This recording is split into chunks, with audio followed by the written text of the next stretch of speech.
ఆంధ్రప్రదేశ్ ప్రభుత్వం స్టార్ హోటళ్ల నిర్మాణం పైన స్పెషల్ ఫోకస్ పెట్టింది. ఒకేసారి అమరావతిలో, తిరుపతిలో 4 స్టార్ హోటల్స్ నిర్మాణానికి క్లియరెన్స్ ఇచ్చింది. దీనికి సంబంధించినటువంటి జీవోలు కూడా రిలీజ్ చేసింది. కేంద్ర పర్యాటక శాఖ మంత్రి గజేంద్ర సింగ్ షెకావత్ ఆంధ్రప్రదేశ్ పర్యటనలో ఉన్న సందర్భంలోనే అనేక టూరిజం పాలసీలకు సంబంధించినటువంటి అనేక ప్రాజెక్టులని క్లియర్ చేస్తూ వరుసగా ఏపీ సర్కార్ జీవోలు రిలీజ్ చేసింది. ఒకసారి వాటిని పరిశీలిద్దాం. మనం ఆంధ్రప్రదేశ్ ప్రభుత్వం రిలీజ్ చేసినటువంటి జీవోలు చూస్తే కనుక ల్యాండ్ అలాట్మెంట్, ముఖ్యంగా పోలవరం ప్రాజెక్టు దగ్గర ఒక టూరిజం రిసార్ట్ డెవలప్మెంట్కి సంబంధించి 5 స్టార్ లగ్జరీ రిసార్ట్ డెవలప్మెంట్కి సంబంధించి ఒక జీవో రిలీజ్ చేసింది. అలానే పావని హోటల్స్ గుంటూరుకి చెందినటువంటి సంస్థకి ఇక్కడ టూరిజం పాలసీ పరంగా ఒక 5 స్టార్ హోటల్ నిర్మాణానికి సంబంధించినటువంటి అనుమతిని మంజూరు చేసింది. ఇక అమరావతి ప్రాంతంలో ఒక నిర్మాణానికి ఇది పావని సంస్థ తిరుపతిలో ఈ హోటల్ నిర్మాణం చేస్తుంది, 5 స్టార్ హోటల్. అలానే అమరావతికి సంబంధించి 4 స్టార్ లగ్జరీ హోటల్ అమరావతి ప్రాంతంలో నిర్మించేందుకు గ్రీన్ పార్క్ హోటల్స్ సంస్థకి క్లియరెన్స్ ఇచ్చింది. అంటే ఒకేసారి 3 భారీ ప్రాజెక్టులకు టూరిజం డిపార్ట్మెంట్ పరంగా ఆంధ్రప్రదేశ్ ప్రభుత్వం క్లియరెన్స్ ఇచ్చింది.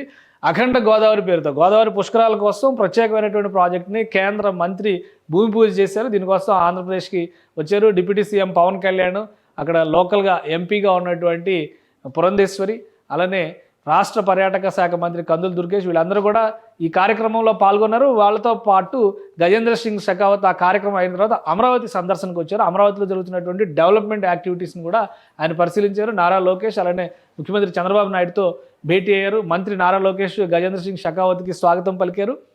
ముఖ్యమంత్రి చంద్రబాబు నాయుడుతో ఆయన భేటీ అయ్యారు. ఏపీ ప్రభుత్వం ఆశిస్తున్నటువంటి టూరిజం ప్రాజెక్ట్స్ గురించి వీళ్ళిద్దరి మధ్య డిస్కషన్ జరిగింది. అదే సమయంలో టూరిజం రిసార్ట్స్కి సంబంధించి 5 స్టార్ హోటల్స్కి సంబంధించినటువంటి జీవోల్ని రాష్ట్ర ప్రభుత్వం వరుసగా రిలీజ్ చేసింది. సో ఆసక్తికరమైనటువంటి మలుపుగా మనం దీన్ని చూడొచ్చు. రాజధానిలో కట్టబోయేటువంటి 5 స్టార్ హోటల్ నిర్మాణానికి ప్రభుత్వం రిలీజ్ చేసినటువంటి జీవో ప్రకారం చూస్తే 45 కోట్ల పెట్టుబడితో ఈ 4 స్టార్ హోటల్ కడుతున్నారు. గ్రీన్ పార్క్ హోటల్ సంస్థ అనేది చాలా ప్రముఖమైనటువంటి సంస్థ. ఇది దేశవ్యాప్తంగా కూడా హోటల్స్ నిర్వహిస్తుంది. సో ఈ సంస్థకి ఆదేశాలు జారీ చేశారు. 4 స్టార్ లగ్జరీ హోటల్ కడతారు.